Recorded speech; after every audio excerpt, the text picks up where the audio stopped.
The stench of sweat and blood filled the air of the Forgotten Sector arena. Artificial lights cut through dense smoke, illuminating the battle-scarred floor, where countless warriors had fallen. The crowd's roar was deafening, a cacophony of alien voices, betting on who would survive the next bout. Kai Blackwood stood at the entrance tunnel, rolling his massive shoulders beneath his kyber armor. The plates shifted, with a mechanical purr, as he flexed his enhanced muscles. His face, hardened by years of combat, remained expressionless as he stared into the arena. The weapons in his hands, kyber claws that extended from specialized gauntlets, glinted under the harsh lights. "Last chance to back out, Earthling," growled the Drogon handler beside him, a reptilian creature with scales that shimmered like oil on water. Kai's jaw tightened. Not an option. The handler chuckled, a sound like stones grinding together. "Your funeral. Grix has never lost." Kai didn't respond. His thoughts drifted to his sister Elise, somewhere in the depths of a hegemony mining facility on Cygnus 4. The medical bills had piled up after the accident, and when he couldn't pay, the corporation had generously offered her a labor contract. Now her condition was deteriorating in the toxic environment, and the only way to buy her freedom was with credits, lots of them. The arena announcer's voice boomed through speakers, and now the challenger from the primitive world of Earth, a former soldier of the collapsed Earth Defense Force, Kai Blackwood. The gate slid open. Kai stepped into the arena, his boots making heavy impressions in the sand. The crowd's reaction was mixed, some cheers, mostly jeers. Earthlings weren't popular in the outer sectors, especially after the Galactic War had left Earth isolated and economically devastated. Across the arena, another gate opened, revealing a massive figure that barely fit through the entrance. Grix the champion, a Kronos hybrid, 12 feet of muscle and rage, augmented with military-grade kyber enhancements that were strictly illegal in civilized sectors. And our reigning champion, the unstoppable, the magnificent, the destroyer of worlds, Grix. The crowd went wild. Credits flowed through the betting systems as odds updated in real time on the hovering displays. Kai's chances of survival were calculated at 17%. "Begin," the announcer shouted, and a sonic boom signaled the start of combat. Grix charged immediately, moving with surprising speed for his size. Kai rolled left, feeling the ground shake as the giant's fist smashed where he had stood a moment before. The kyber claws on Kai's gauntlets extended to their full length, glowing with energy. "I'll crush your skull, Earthling," Grix taunted, his voice a deep rumble. "You'll try," Kai replied, circling cautiously. What followed was a deadly dance. Grix had the advantage of reach and raw power, but Kai was quicker, more agile. He dodged multiple strikes, waiting for his opening. The crowd's mood shifted as the fight extended beyond the expected quick finish. Kai scored several cuts on the giant's legs and arms, drawing fluorescent orange blood. Grix roared in frustration, his attacks becoming wilder. Kai continued his strategy, dodge, cut, retreat, but it wasn't enough. He needed a decisive blow. 20 minutes into the fight, both combatants were showing fatigue. Kai's breathing was labored sweat, stinging his eyes. Grix was bleeding from a dozen wounds, but still dangerous. Then came the moment Kai had been waiting for. Grix overextended on a massive swing, losing balance for just a fraction of a second. Kai launched himself forward, using his kyber claws to climb up the giant's body, like a predatory insect. Grix howled, trying to grab him, but Kai was too quick. He reached the creature's shoulders and plunged both sets of claws deep into the base of Grix's skull, finding the neural implant that controlled the kyber enhancements. The arena fell silent as Grix froze, then collapsed forward with a ground-shaking impact. Kai rode the body down, extracting his claws as he jumped clear. For several seconds there was only stunned silence. Then the announcer's voice. "Unbelievable, the champion has fallen. Victory goes to Kai Blackwood of Earth." The crowd erupted, some in celebration, others in outrage. Kai stood over his fallen opponent's chest, heaving arms dripping with orange fluid. He had done it. The prize money would be enough to free Elise. Two guards escorted him from the arena to the administrative level. The payout office was a stark contrast to the brutal arena below clean corporate, with holographic displays showing fight statistics. "Impressive performance," said the administrator, a thin Proxian with translucent skin, through which Kai could see the outline of a triple-chambered heart. "You've earned your reward." Kai extended his hand. "I'll take my credits now." The administrator's expression shifted subtly. "There's been a slight adjustment to your compensation package." Kai's muscles tensed. "What adjustment?" "The hegemony has determined that credits are in short supply this cycle. Instead, you're being awarded an asset of equal value." Before Kai could protest, a side door slid open. Two guards entered, dragging between them a slim, bound figure. They shoved the captive forward, and she fell to her knees before Kai. She was Verdante, immediately recognizable by her blue-tinged skin and the delicate leaf-like patterns that covered her exposed arms and face. Her silver hair was matted with dirt, and there was a bruise on her face. Despite her condition, she held herself with unmistakable dignity, her luminescent golden eyes meeting Kai's with defiance rather than fear. "This is your prize," the administrator announced.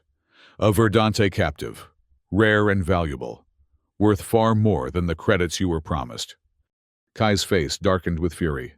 "I fought for credits, not a slave. I need money, not—" "The terms of combat clearly state that the hegemony reserves the right to determine the form of compensation." The administrator interrupted, pulling up a holographic contract that Kai had signed before the fight. "The decision is final." Kai stared at the Verdante woman, who looked back at him with calculated intensity. There was something in her eyes, not just defiance but intelligence assessment. She was evaluating him, just as he was evaluating her. "What am I supposed to do with her?" Kai demanded. The administrator shrugged. "Whatever you wish. Sell her to a collector. Use her for labor. The Verdante are known for their scientific knowledge. Perhaps she has valuable information. That is no longer the hegemony's concern." Kai looked back at the woman. The Verdante were a mysterious species, reclusive and advanced. They rarely ventured into hegemony space, and when they did, it was as diplomats or traders, certainly not as captives. How had she ended up here? "Take your prize and leave," the administrator said dismissively. "Or forfeit it. Your choice."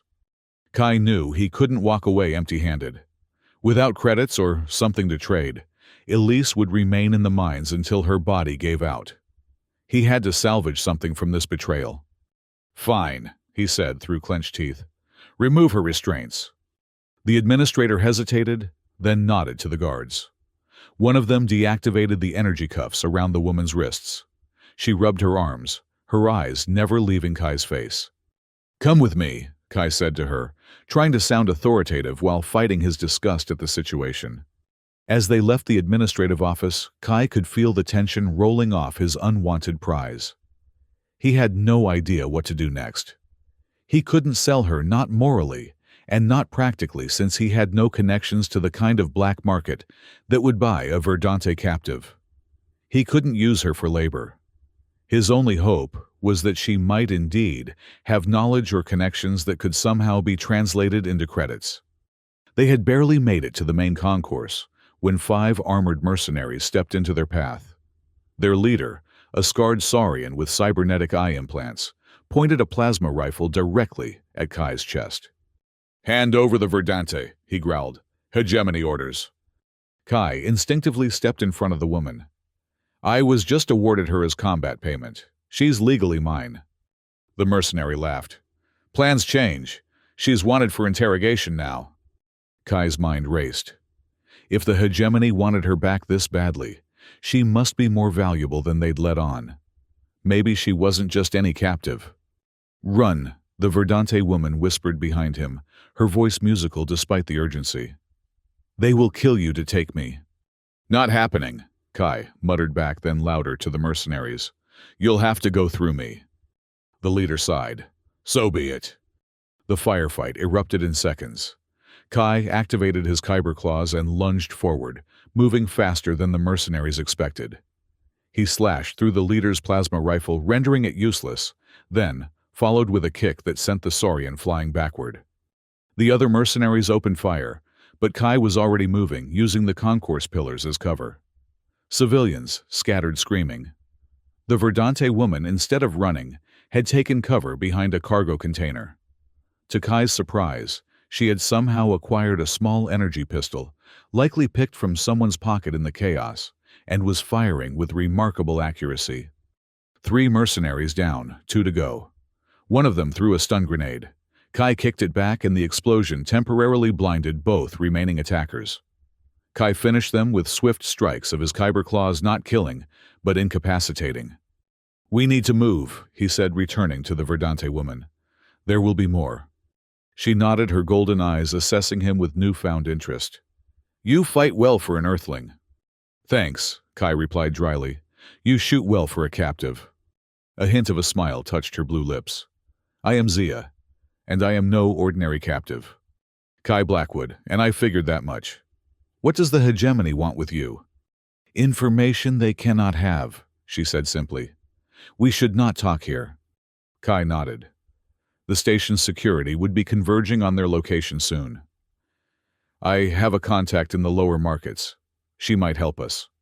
They moved quickly through the station's levels, descending from the commercial and entertainment sectors to the grimmier, more chaotic marketplace that served the station's underclass. Here, the hegemony's presence was less overt, though their spy drones undoubtedly monitored the area. Duchess, or Lydia, as she was known before becoming the sector's most successful smuggler, operated out of a shop that ostensibly sold exotic alien artifacts, but actually served as a front for her real business information and contraband.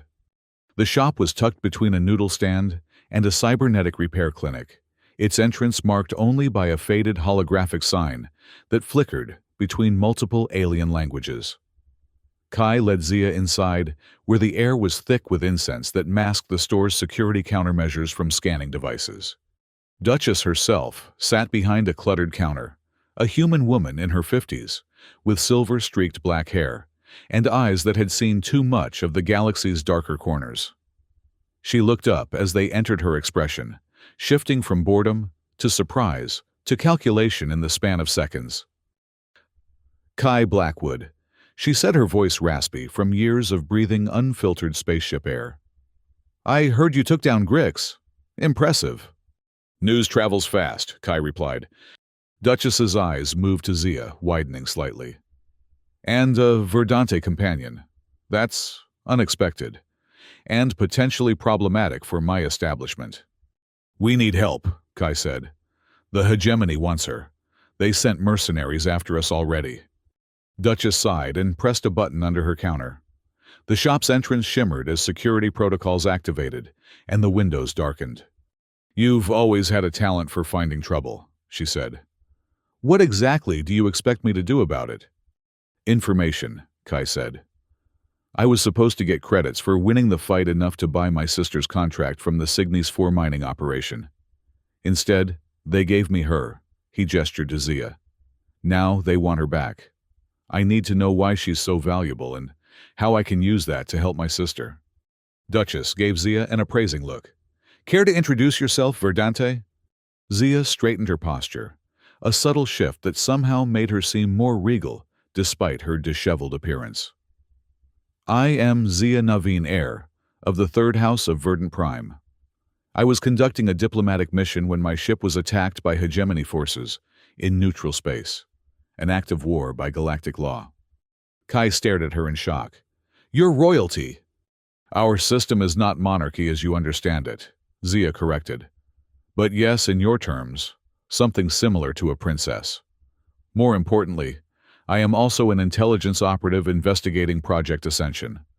Duchess whistled low. "You've really stepped in at this time, Kai. Project Ascension is the hegemony's most classified research initiative. No one knows exactly what it is, but rumor says it involves genetic experimentation on sentient species."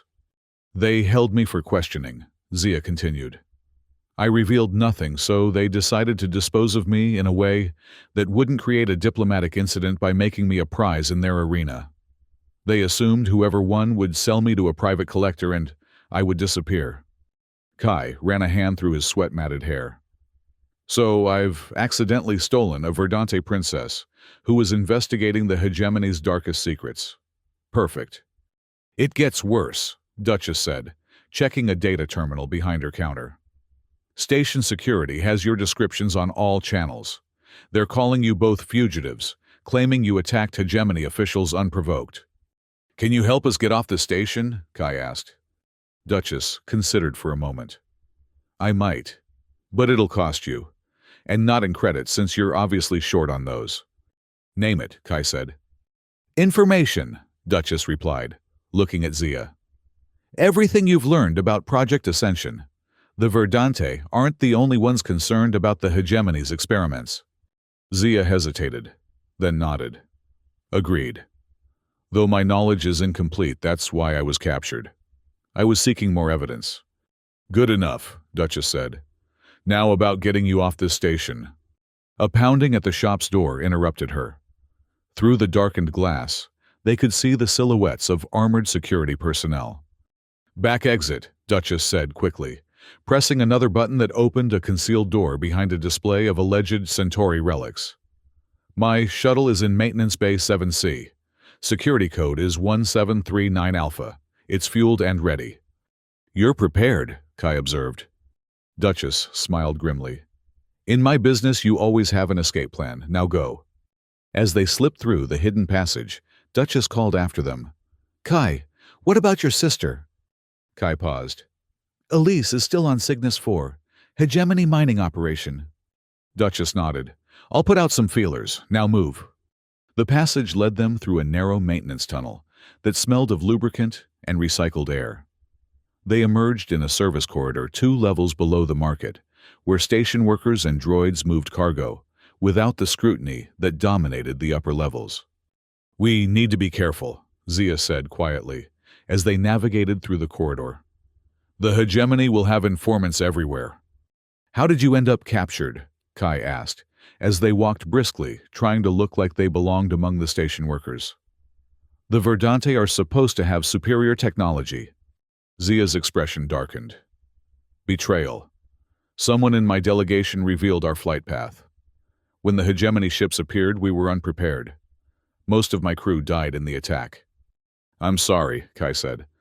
Zia studied him with those penetrating golden eyes. Why did you protect me from those mercenaries? You could have handed me over, perhaps negotiated for your credits. Kai hadn't fully examined his own motivations for that split-second decision. I don't like being cheated, he said finally, and I don't trade in people. They reached a junction where they needed to cross a more populated area to reach the maintenance bays. Kai spotted a locker room for maintenance workers and pulled Zia inside. They found coveralls that would help them blend in, though nothing could disguise Zia's distinctive Verdante features entirely. Keep your head down, Kai advised as they exited, and let me do any talking. They were halfway across the open concourse when an announcement blared over the station's communication system. Attention all personnel. Be on alert for 2 dangerous fugitives, a male Earthling fighter and a female Verdante. They are armed and have already killed multiple security officers. Approach with extreme caution. Killed, Kai muttered. We didn't kill anyone. The hegemony rarely concerns itself with accuracy, when propaganda serves better, Zia replied. They quickened their pace, aware of the increased scrutiny from both workers and security drones. Maintenance Bay 7C was just ahead, a large hangar where smaller vessels were serviced before docking or departure. As they approached, 4 security officers rounded the corner, ahead weapons drawn. Kai and Zia ducked behind a cargo loader, just as the officers spotted them. Halt, identify yourselves, one shouted. Instead of responding, Kai grabbed a heavy wrench from the loader and hurled it at the overhead lighting panel. The corridor plunged into darkness, illuminated only by the officers' weapon lights and the emergency strips along the floor. In the confusion, Kai activated his kyber claws and moved silently through the darkness. He disabled 2 officers with quick strikes to pressure points, painful, but non-lethal. Zia, showing surprising combat prowess, took down a third with a series of precise movements that left the officer unconscious.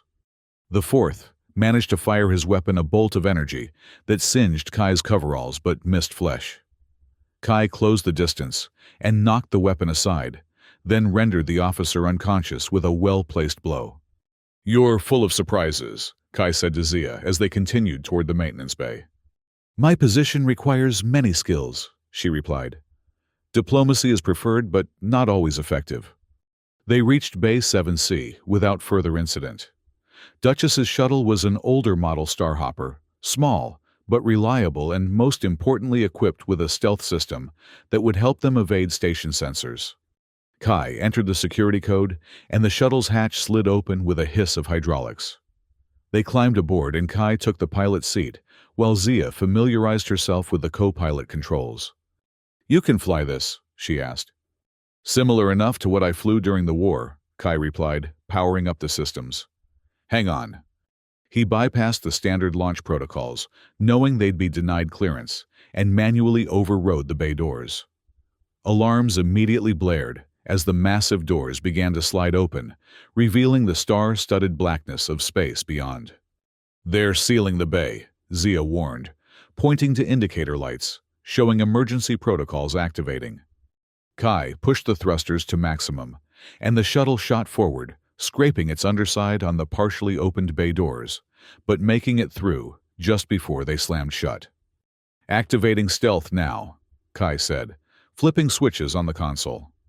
The shuttle's energy signature dampened, making them invisible to standard sensors, though a visual scan could still spot them. "We need to get clear of the station before they launch interceptors," Zia said, monitoring the scanner. "Head for that asteroid field." She pointed to a cluster of space debris that would provide additional cover. Kai angled the shuttle toward the asteroids, pushing the engines hard. Behind them, the space station grew smaller, but not before they saw the launch of several small, fast-moving craft hegemony interceptors, designed for pursuit. "They're using visual tracking," Zia observed. "The stealth isn't fooling them completely." Kai weaved the shuttle through the outer edges of the asteroid field, using the larger rocks as cover. The interceptors followed their superior maneuverability, making them dangerous opponents in the cluttered space. "Can you handle the defensive systems?" Kai asked, focused on flying. Zia studied the controls for a moment, then nodded. "Basic principles are similar to our vessels. I can manage." The first interceptor closed within firing range, its energy weapons sending superheated plasma bolts toward them. Zia activated the shuttle's defenses, returning fire with precision that suggested extensive training. "I thought you were a diplomat," Kai said as she scored a direct hit that disabled one of the pursuers. "I told you, intelligence operative," she corrected, targeting another interceptor. "My diplomatic status provides useful cover." They maneuvered deeper into the asteroid field, where the larger rocks provided better protection. 2 interceptors crashed, trying to follow their erratic path. Another was disabled by Zia's accurate fire. The last one broke off pursuit as they reached the densest part of the field, where navigation became too hazardous for high-speed chase.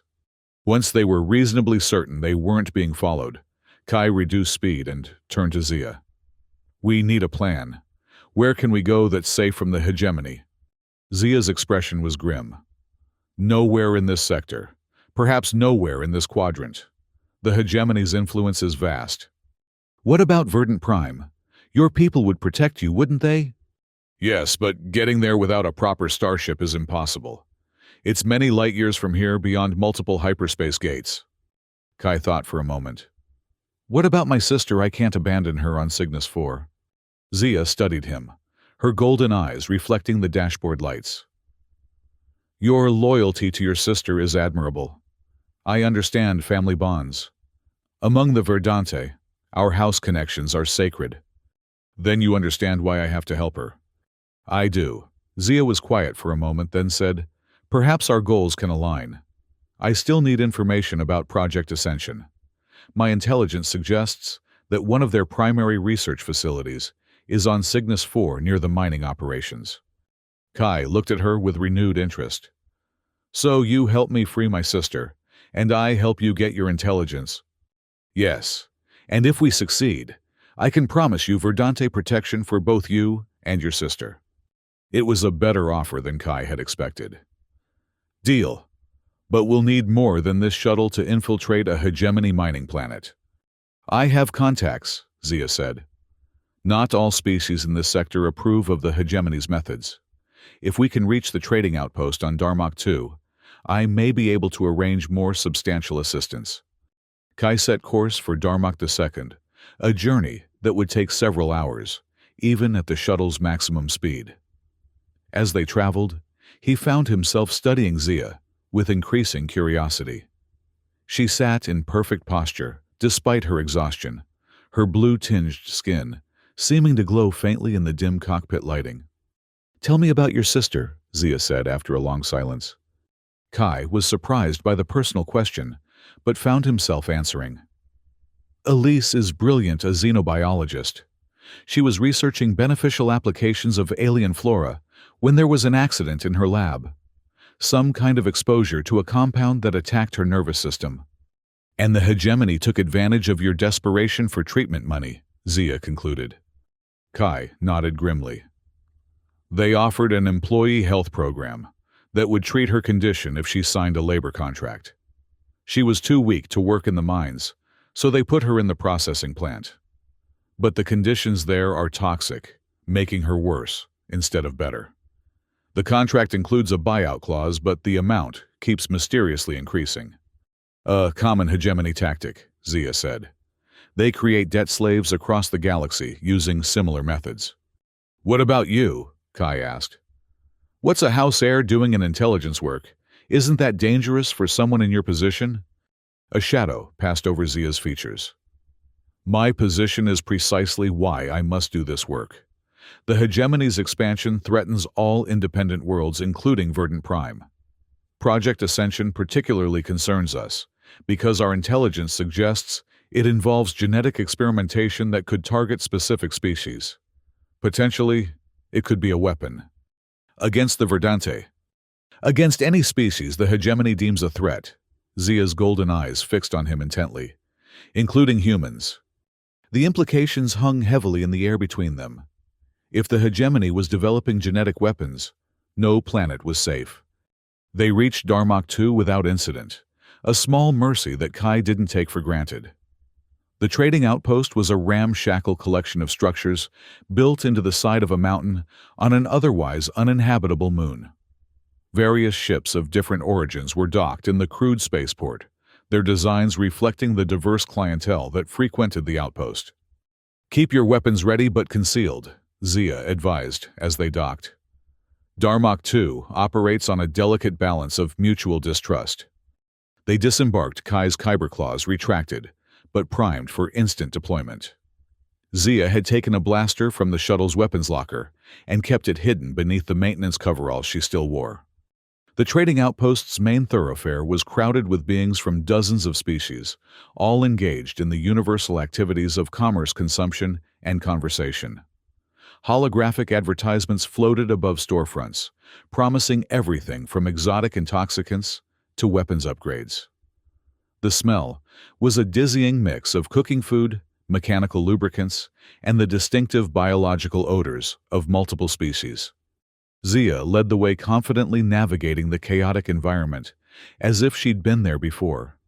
She stopped occasionally to listen to conversations or examine public information terminals, gathering intelligence as they moved. There, she said, finally indicating a nondescript doorway, marked only with a symbol that Kai didn't recognize. My contact should be inside. The interior was dark and thick with aromatic smoke that made Kai's eyes water. The establishment appeared to be a drinking den of some sort, with various species huddled around tables, consuming liquids and gases from an assortment of specialized containers. Zia scanned the room, then moved purposefully toward a booth in the back where a hooded figure sat alone. As they approached, the figure looked up, revealing a face that was mostly mechanical, a member of the Signari, a species that had begun replacing their biological components with mechanical ones centuries ago in response to a devastating plague. Nexus, Zia greeted using what was clearly a code name. It has been some time. The Signari's optical sensors adjusted with a whir. Artemis, another code name apparently for Zia. The last intelligence suggested you were dead or captured. Both, briefly, Zia replied, sliding into the booth. Kai followed, maintaining a watchful eye on their surroundings. This is Kai Blackwood. He's assisting me.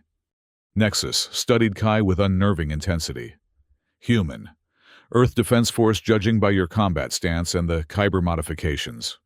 Interesting choice of ally. We have aligned interests, Zia said. I need information and resources, specifically regarding Cygnus 4 and Project Ascension. Nexus's mechanical features remained expressionless, but there was a note of caution in their synthesized voice. Dangerous subjects. The hegemony has increased security around both significantly in recent weeks.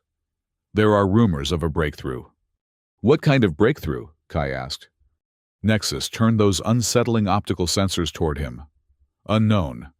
But shipments of specialized equipment and high-profile scientific personnel have been flowing to the Cygnus 4 facility. Whatever they're doing, it's approaching a critical phase.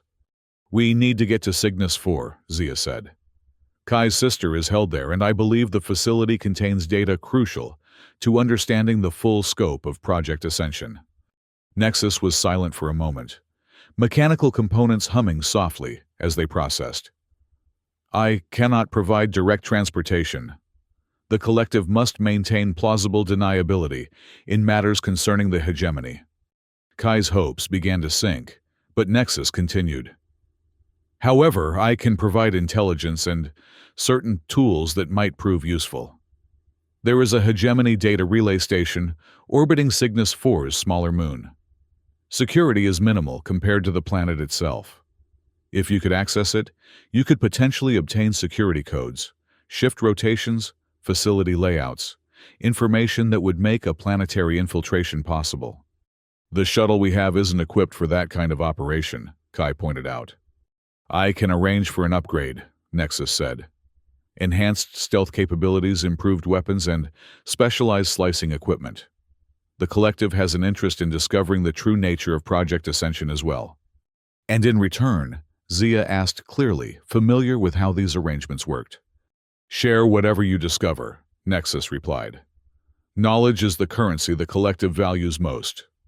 They spent the next few hours making detailed plans. Nexus provided them with encrypted data chips containing what intelligence the collective had already gathered on Cygnus 4's defenses and the data relay station. Technicians from the collective upgraded their shuttle with promised enhancements, including advanced stealth technology that would render them virtually undetectable to standard hegemony sensors. As they prepared to depart, Nexus pulled Zia aside for a private conversation. Kai pretended not to listen, but his enhanced hearing, another military modification, allowed him to catch parts of their exchange. The House concerns grow, Nexus was saying. Your father believes diplomatic solutions are still possible. My father is an optimist, Zia replied. I've seen enough to know the hegemony cannot be reasoned with. They understand only power and advantage. Be careful, Artemis. Your value to your people extends beyond this mission. When they returned to the shuttle, Kai didn't mention the conversation, but he found himself looking at Zia with new understanding. She carried burdens beyond the immediate mission, the expectations of her house, the future of her people. Perhaps even a philosophical disagreement with her father about how to deal with the hegemony threat. The journey to Cygnus 4 took nearly 2 days, during which they took turns piloting and resting. The shuttle's small confines forced a kind of intimacy, and Kai found himself sharing stories of his time in the Earth Defense Force, the camaraderie, the horrors of the Galactic War, the betrayal he felt when Earth's government surrendered and left its defenders stranded across the galaxy. Zia, in turn, spoke of Verdant Prime, a world of towering crystal spires and living architecture, where buildings grew rather than being constructed, and technology was seamlessly integrated with biology. She described the complex relationships between the 12 houses that governed Verdante society, each specializing in different aspects of their civilization: science, art, defense, agriculture. The third house. My house has traditionally focused on interspecies relations and galactic diplomacy, she explained, which makes my current mission particularly significant. If the hegemony is developing weapons that could target specific genetic markers, it threatens the very foundation of peaceful coexistence in the galaxy. As they approached the Cygnus system, they activated the shuttle's enhanced stealth systems and plotted a course that would keep them in the shadow of the planet's rings and moons as much as possible. The data relay station orbited the smaller of Cygnus 4's 2 moons, a utilitarian structure of interconnected modules with minimal defenses designed for function rather than security. Approaching optimal insertion point, Kai announced, reducing their speed.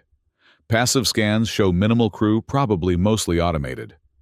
Good, Zia said, checking her equipment.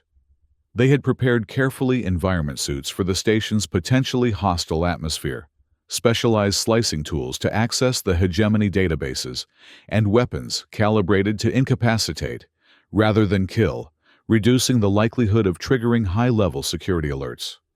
They docked at an emergency airlock that their intelligence suggested was rarely monitored. Using the slicing tools provided by Nexus, they bypassed the security protocols and entered the station without triggering alarms. The interior was standard hegemony design utilitarian corridors with exposed conduits, harsh lighting, and minimal concessions to comfort. They encountered no personnel as they made their way to the central data hub, guided by schematics from Nexus. The data hub was a circular room dominated by processing units and holographic displays showing information flows throughout the hegemony network. Zia immediately went to work on the main console, while Kai stood guard at the entrance. "I'm in," she announced after several tense minutes. "Downloading station schedules, security protocols, and facility layouts for the Cygnus 4 operation." "Any information about Project Ascension?" Kai asked. "Searching now," Zia replied, her fingers moving rapidly over the interface. "Wait, here's something. Project Ascension files are stored on a separate secured server.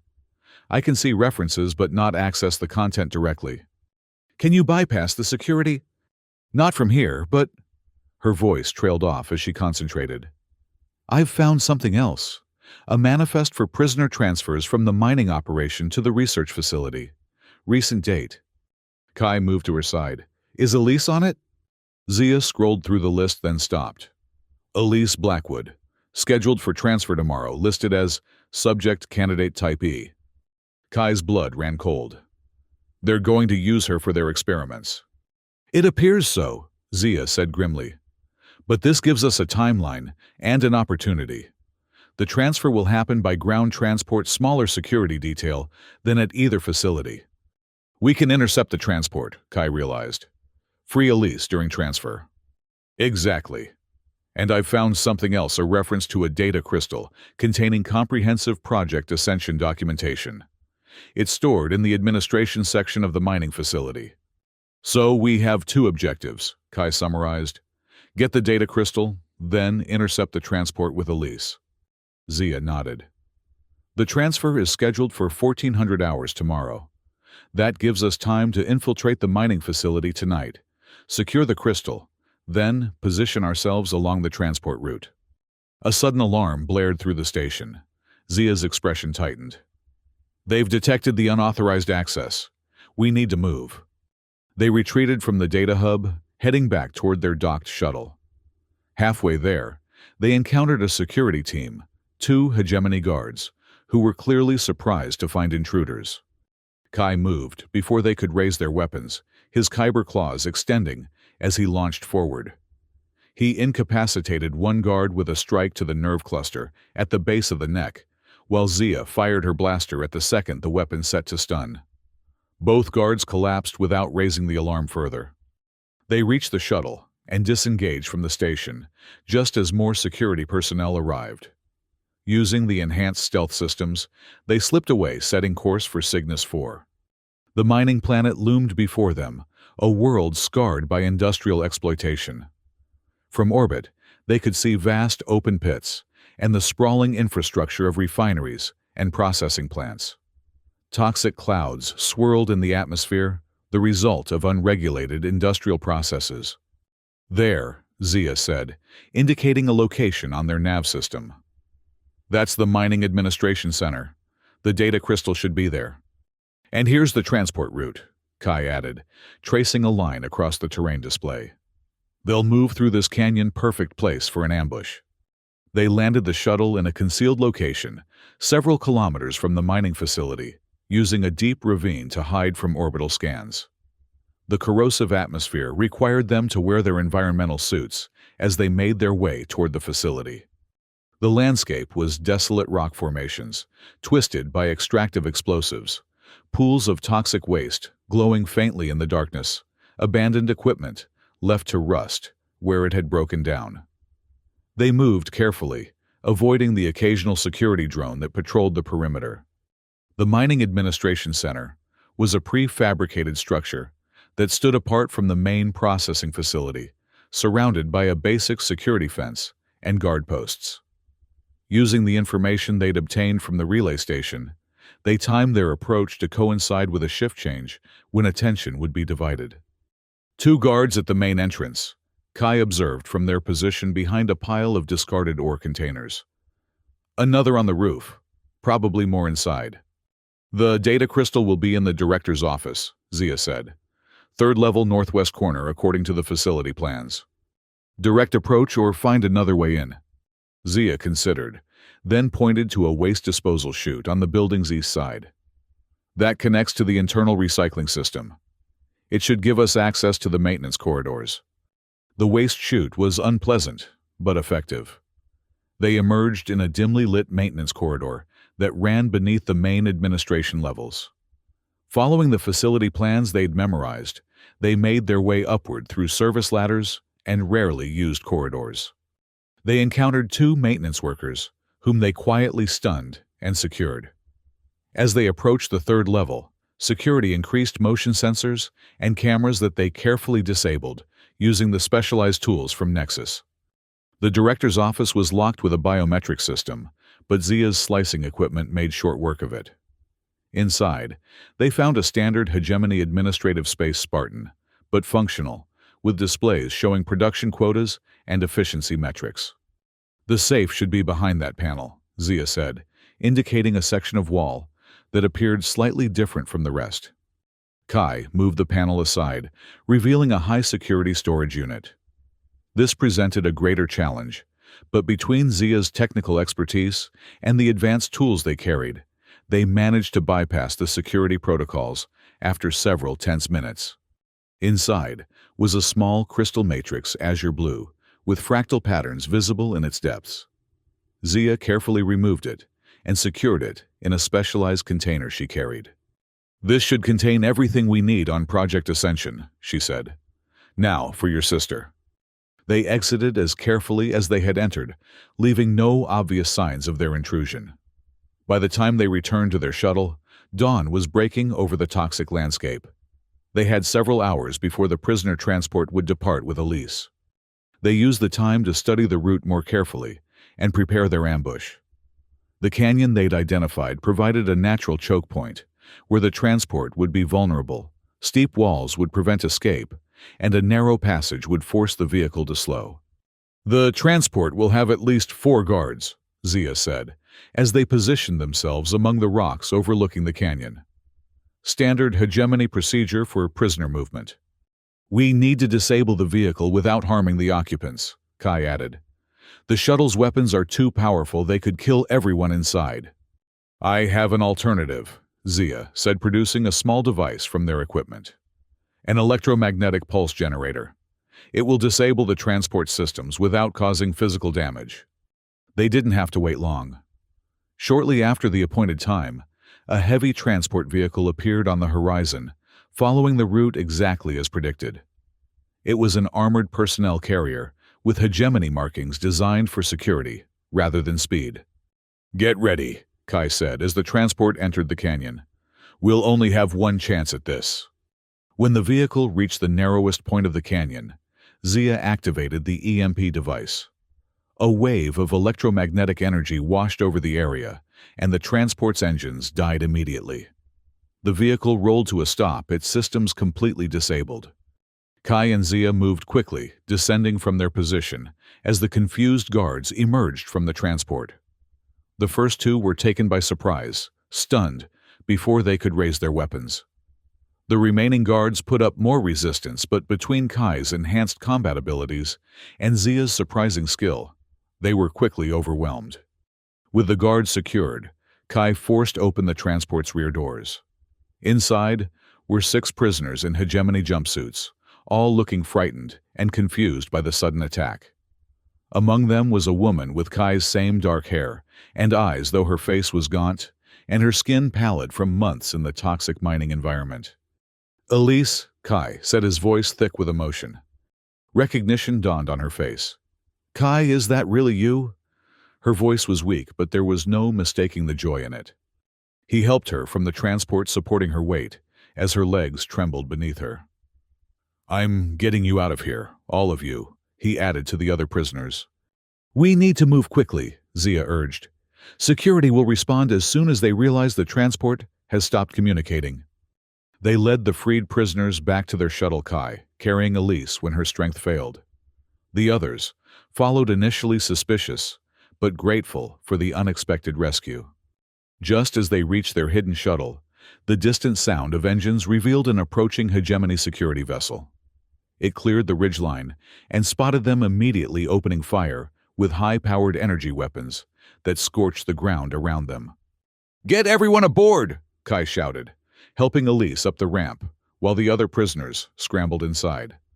Zia provided covering fire with the shuttle's external weapons, forcing the security vessel to take evasive action. Kai joined her at the controls as soon as Elise was safely inside, and they launched the shuttle with all engines at maximum power. "Hang on," Kai warned, as they shot upward at a punishing angle, pressing everyone into their seats with the force of acceleration. Behind them, 2 more hegemony vessels had joined the pursuit. "We need to reach orbit," Zia said, her hands flying over the control panel. "The stealth systems will work better away from the planet's magnetic field." They broke atmosphere with the hegemony vessels, still in pursuit, energy weapons fire flashing past them as Kai executed evasive maneuvers. The shuttle shuddered under the strain of combat speeds not designed for this kind of stress. As they reached the outer orbital zone, Zia activated the enhanced stealth systems. The shuttle's energy signature diminished to almost nothing, and its hull adapted to reflect minimal sensor returns. On the pursuing vessel's scanners, they would appear to vanish. Kai guided them into the dense asteroid field they had used before, following a circuitous path, until they were certain they had lost their pursuers. Only then did they reduce speed and take stock of their situation. Elise and the other rescued prisoners were in various states of health, all showing signs of the toxic exposure and harsh conditions of the mining operation. Kai administered basic medical treatment from the shuttle's limited supplies, focusing particularly on Elise, whose specialized medical needs were most acute. "Your condition?" he asked her quietly, as he injected a stabilizing compound that would help her nervous system function more normally. "Deteriorating," she admitted. "The treatments they promised never materialized. Instead, they exposed us to more toxins, then observed the effects. It was never about labor. We were test subjects all along." Kai's jaw tightened. "Project Ascension." Elise's eyes widened slightly. "You know about it." "Not everything," he said, glancing toward Zia, who was examining the data crystal. "But enough to know it needs to be stopped." While Kai tended to the rescued prisoners, Zia had connected the data crystal to the shuttle's computer system, careful to isolate it from critical operations in case it contained security protocols or tracking software. "This is extensive," she said as data began flowing across the display. "Project Ascension appears to be a multi-phase genetic engineering program. They're attempting to create a method of selectively targeting genetic markers specific to certain species." "A biological weapon?" Kai asked, joining her at the console. More sophisticated than that, Zia replied, her expression grave. A programmable genetic reconfiguration that could potentially be deployed against entire populations. It could render a species sterile, create debilitating mutations, or even cause complete cellular breakdown. Genocide on a galactic scale. Kai said, the full horror dawning on him. Yes, and according to this data, they've moved beyond theoretical research. They're in late testing phases, using prisoners from the mining operation as subjects. She looked up at him. Your sister was next. Elise, who had been listening from her seat nearby, spoke up. They've been selecting test subjects based on genetic diversity. They wanted a wide sample range to ensure the technology could be adapted to target any species. This information needs to reach Verdant Prime immediately, Zia said. My people can alert the Galactic Council. Even species aligned with the hegemony would not condone this level of atrocity. A warning alarm from the navigation system interrupted their discussion. Multiple ships had appeared on long-range sensors, approaching rapidly from multiple vectors.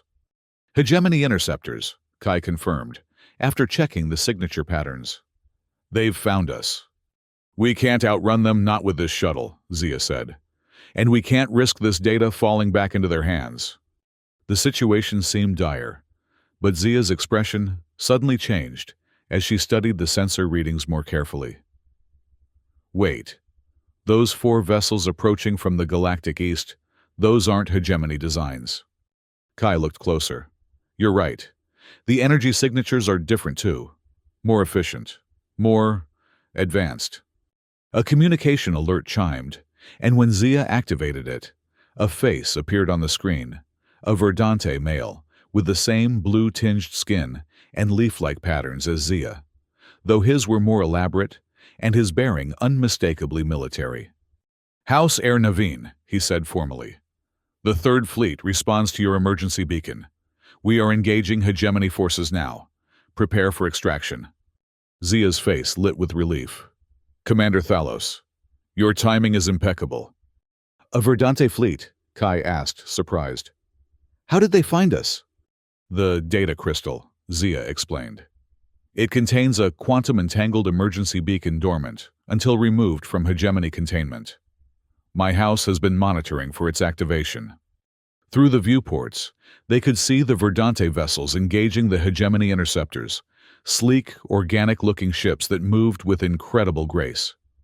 Their weapons were devastatingly effective, disabling several interceptors in the opening volley, without destroying them outright. The Verdante commander spoke again. Prepare for tractor beam lock. We will bring your shuttle into our primary vessel's docking bay. True to his word, a shimmering field of energy enveloped their shuttle moments later, and they felt the gentle pull as the Verdante ship drew them in. The docking bay they entered was a marvel of bioengineering living material that adjusted to accommodate their vessel, sealing itself once they were safely inside and repressurizing automatically. When they disembarked, they were met by a contingent of Verdante officers in flowing uniforms that seemed to be partially grown rather than manufactured. Zia stepped forward and exchanged formal greetings with the commander. Your father will be pleased to know you are safe, Thalos said. The house has been in turmoil since your capture. My mission proved even more critical than we anticipated, Zia replied, holding up the data crystal. Project Ascension is worse than our intelligence suggested. The hegemony is developing targeted genetic weapons. The commander's expression darkened. This confirms our worst fears.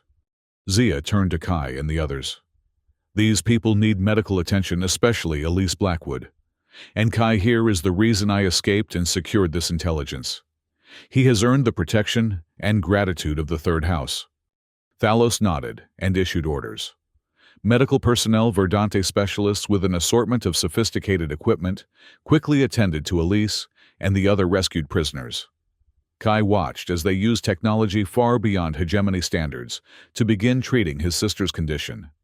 Your sister's neural damage can be repaired, one of the Verdante physicians assured him. The process will take time, but our regenerative techniques are well suited to this type of injury. As the Verdante fleet departed the Cygnus system, easily evading the remaining hegemony forces, Kai found Zia on the ship's observation deck. She stood before a vast viewport, watching as stars streaked by when the vessel entered hyperspace. "Thank you," he said simply. "For Elise, for everything." Zia turned to him, her golden eyes reflecting the hyperspace patterns. "It is I who should thank you, Kai Blackwood. Without your intervention, I would still be a captive, and this intelligence would remain in hegemony hands. What happens now? We return to Verdant Prime. The data will be analyzed thoroughly, then presented to the Galactic Council with our recommendation for immediate sanctions against the hegemony. With concrete evidence of genetic weapons development, even their allies will have to respond.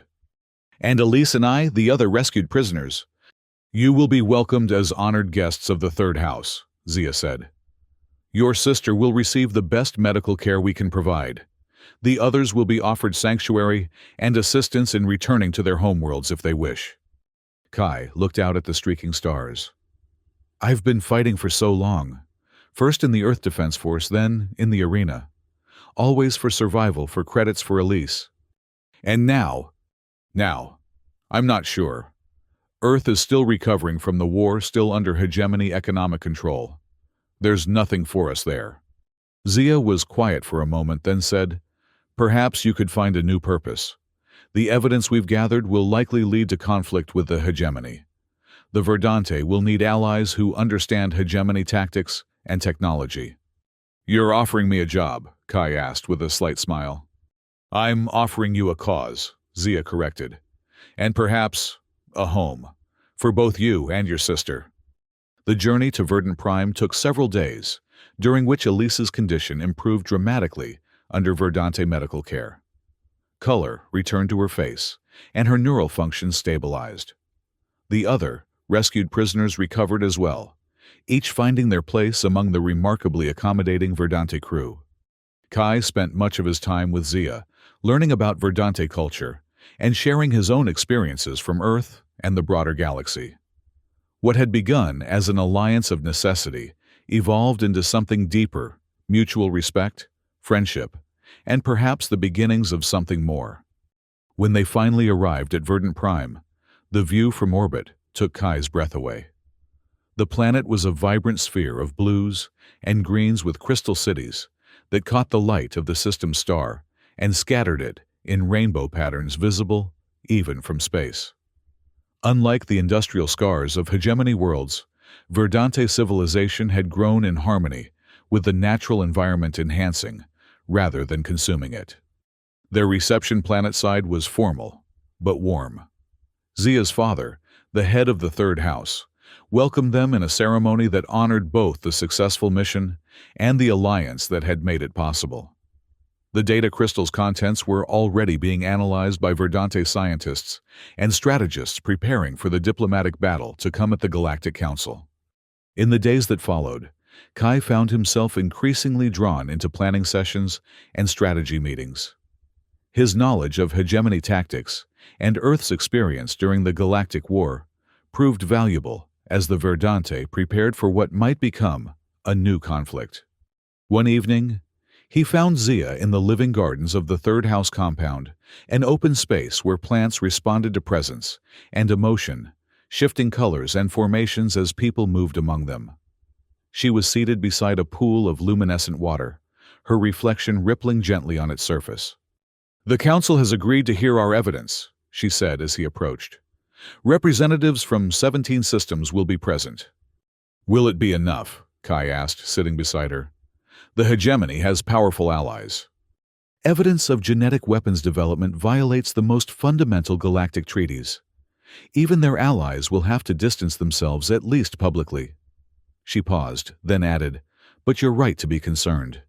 This will likely escalate before it improves. And if it comes to war, then the Verdante will stand against them. Not alone, I hope." Kai nodded. "Earth has suffered under hegemony control. If there's a chance for real independence, many would fight for it." They sat in companionable silence for a time, watching the plants around them shift from blues to purples in response to their contemplative mood. My father has formally recognized your contribution to our house, Zia said eventually. He's offering you an official position as liaison between Verdant Prime and Earth to help build the coalition we'll need. I'm no diplomat, Kai said with a slight smile. Neither am I technically, Zia replied, returning the smile. Yet, here we are potentially shaping the future of the galaxy. Kai looked out over the living garden, then back to Zia, studying the delicate patterns on her blue-tinged skin, the intelligence and determination in her golden eyes. What had begun as a desperate fight for credits in a smoky arena had led him here to a new world, a new purpose and perhaps a new beginning. I accept, he said simply. As the twin moons of Verdant Prime rose above the crystal spires of the city, casting their silver light across the living architecture, Kai Blackwood, former Earth soldier, arena fighter, and reluctant slave owner, found himself becoming something else entirely, a bridge between worlds, a defender against a terrible threat, and perhaps in time, something more to the remarkable Verdante heir who had once been his prize.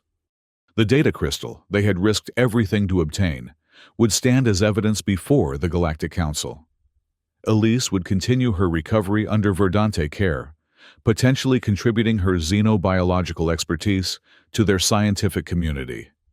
And the hegemony would face a reckoning for Project Ascension, a reckoning that might reshape the balance of power throughout known space. But for now, in this moment of calm before the coming storm, Kai allowed himself to simply be present, to appreciate how the shifting patterns of life had brought him here, against all odds, to this garden, on a distant world beside someone who had transformed from captive to ally, to friend, and perhaps someday to something more profound. The journey ahead would not be easy. The hegemony would not abandon their ambitions without a fight. But for the first time since the Earth Defense Force had disbanded, leaving him adrift in a hostile galaxy, Kai Blackwood had found a cause worthy of his skills and people worthy of his loyalty. And that, he realized, as Zia's hand found his in the silver moonlight, might make all the difference in the battles to come.